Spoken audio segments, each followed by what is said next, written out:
Hi guys, Sunday வந்து பாத்தீங்கன்னா sweet வந்து பால் பாயசம் வந்து செய்றேன். சோ இப்போ வந்து பாத்தீங்கன்னா நல்ல பால் வந்து பசும்பால் தான் இது. பாக்கெட் பால் கூட நீங்க வந்து சேர்த்துக்கலாம். சோ இந்த பால் ஆடை வந்து சேர்த்துக்கிறேன். பால் ஆடை வந்து பாத்தீங்கன்னா நல்லா ஒரு மில்க் மேட் போட்ட மாதிரி இருக்கும் டேஸ்ட். சோ இப்போ எடுத்து வச்சிருக்கேன். இன்னும் கொஞ்சம் பால் சேர்த்துக்கலாம். ரொம்ப சிம்பிள் தான் இந்த பால் பாயசம் வந்து பாத்தீங்கன்னா அவ்வளவு டேஸ்ட் அல்டிமேட்டா இருக்கும். இப்போ வந்து பாத்தீங்கன்னா சக்கரை வந்து இப்போ சேர்க்க கூடாது. சேமியா வந்து சேர்க்கலாம். சேமியா ஹேண்ட்மேட் ரோஸ்டர் சேமியா எடுத்துருக்கேன். ஸோ நம்ம வந்து வாங்கிட்டு வந்தோம் டிமார்ட்டில். ரிலையன்ஸ் பஜாரில் வாங்கிட்டு வந்து ஊருக்கு கொடுத்து விட்டேன்.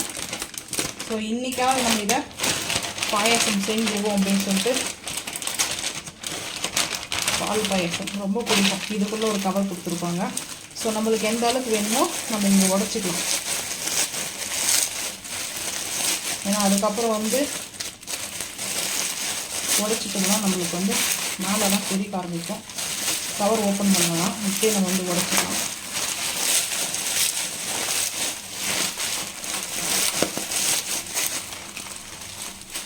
இப்போ வந்து பார்த்தீங்கன்னா கட் பண்ணிக்கலாம்.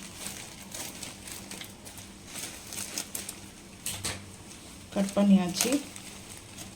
ஸோ சிம் பண்ணிவிட்டு சேமியா வந்து சேர்த்துக்கணும். ரோஸ்டர்னால ஏன்னா இது கொஞ்சம் சேமியா வந்து பார்த்தீங்கன்னா நான் கொஞ்சமாக பாயசத்துக்கு தேவையான அளவுக்கு வந்து பார்த்தீங்கன்னா எடுத்து உடைச்சிக்கிட்டேன். இந்த மாதிரி நம்ம அப்படியே கவர்லேருந்து எடுக்க முடியாதது பார்த்தீங்கன்னா. ஸோ இப்போது பாலில் வந்து சேர்த்தாச்சு. பாலில் சேர்த்துட்டு 2 நிமிஷம் வந்து பார்த்தீங்கன்னா நல்லா ஹை ஃப்ளேம் வச்சாவே இந்த சேமியா வந்து பாயசம் ரெடி ஆகிடும். ஸோ ரொம்ப ரொம்ப பிடிக்கும். எனக்கு ஃபேவரட் இந்த பாயசம் வந்து ரொம்ப பிடிக்கும்.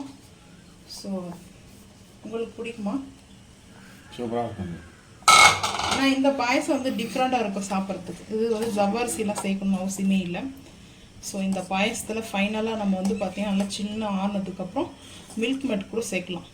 டேஸ்ட் இன்னும் க்ரீமியாக ஒரு ஐஸ்கிரீம் சாப்பிட்ற மாதிரி இருக்கும் ஃபீல். ஆனால் நான் வந்து மில்க் மேட் சேர்க்கலாமான்றது தெரியல. இப்போதைக்கு வந்து பார்த்தீங்கன்னா ஹீட்டாக இருக்குது. டைம் 3 o'clock ஆகிட்டு இருக்குதுங்க, லன்ச் டைமு.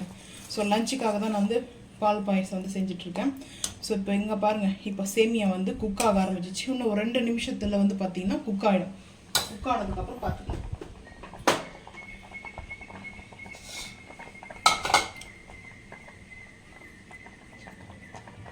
இப்போ வந்து சர்க்கரை சேர்த்துக்கலாம். ஸ்வீட்டுக்கு தேவையான அளவுக்கு நான் வந்து சுகர் வந்து எடுத்துருக்கேன். இப்போது சர்க்கரை வந்து சேர்த்தாச்சு. ஒயிட் சுகர் தான் சேர்த்துருக்கேன். ஸோ இப்போ வந்து பார்த்தீங்கன்னா கொஞ்சம் லிக்விட் ஆகும் சர்க்கரை சேர்த்தோடனே. இப்போ வந்து பாயசம் வந்து ரெடி ஆகிட்டு இருக்குது. இங்கே பாருங்கள், இந்த பாயசம் வந்து ரொம்ப அப்படியே சாஃப்டாக வந்து ஒரு பார்த்தீங்கன்னா அவ்வளோ சூப்பராக இருக்கும்.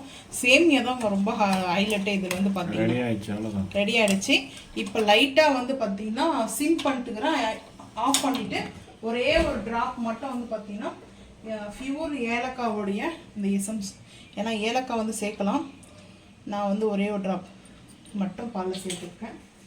சேர்த்துட்டு நீங்கள் வேணுன்றவங்க நெய்யில் முந்திரி திராட்சை ரோஸ்ட் பண்ணி வந்து சேர்த்துக்கலாம். எனக்கு அந்த மாதிரி பிடிக்காது. நான் வந்து பாயசம் இந்த மாதிரி தான் வந்து சாப்பிட பிடிக்கும். எதுக்கு நெய் சாப்பிடணுமோ அதுக்கு மட்டும் தான். அதிகமாகலாம் நான் வந்து பாலெல்லாம் சாப்பிட மாட்டேன், எனக்கு பிடிக்காது. ஸோ ஃபைனலாக நம்மளுக்கு வந்து ரெடி ஆகிடுச்சு. பாருங்கள், பாயசம் ரெடி. ஸோ அடுப்பு ஆஃப் பண்ணியாச்சு. இப்போ வந்து பார்த்தீங்கன்னா நான் இந்த ஐஸ்கிரீம் சாப்பிட்ற பவுலுக்கு வந்து பாயசம் வந்து ட்ரான்ஸ்ஃபர் பண்ணிக்கிறேன். சூப்பராக இருக்கும். இது ஆறுனதுக்கப்புறம் வந்து பார்த்திங்கன்னா மில்க் மேட் கூட ஆட் பண்ணிக்கலாம். ஆனால் வந்து பசும்பால் இந்த பாலாடையும் சேர்த்துக்கிறதுனால மில்க் மேட் மாதிரி இருக்கும் டேஸ்ட் வந்து பார்த்திங்கன்னா. இதுக்கு மேலே நட்ஸ் கூட போட்டுக்கலாம் வேணும்னா. நான் வந்து பார்த்திங்கன்னா எந்த நட்ஸும் வந்து ஆட் பண்ண போகிறதில்ல. எனக்கு வந்து இப்படி தான் பிடிக்கும். ஸோ நான் இந்த மாதிரி தான் வந்து சாப்பிடுவேன். ஸோ உங்களுக்கும் இந்த மாதிரி நீங்கள் வந்து பிடிக்கும்னா மறக்காமல் வந்து கமெண்ட் பண்ணுங்கள். இந்த சேமியா பாயசம் அவ்வளோ டேஸ்ட் அருமையாக இருக்கும். யாருக்கெல்லாம் சேமியா பாயசம் பிடிக்குன்றது மறக்காமல் வந்து கமெண்ட் பண்ணுங்கள். இந்த வீடியோ பிடிச்சா லைக் பண்ணுங்கள், ஷேர் பண்ணுங்கள், சப்ஸ்கிரைப் பண்ணுங்கள், பெல் ஐக்கான் வந்து கிளிக் பண்ணுங்கள். மறக்காமல் சேனல் வந்து ஃபாலோ பண்ணுங்கள். அப்போ தான் நம்ம போகிற வீடியோ உங்களுக்கு நோட்டிஃபிகேஷன் வரும். தேங்க்யூ.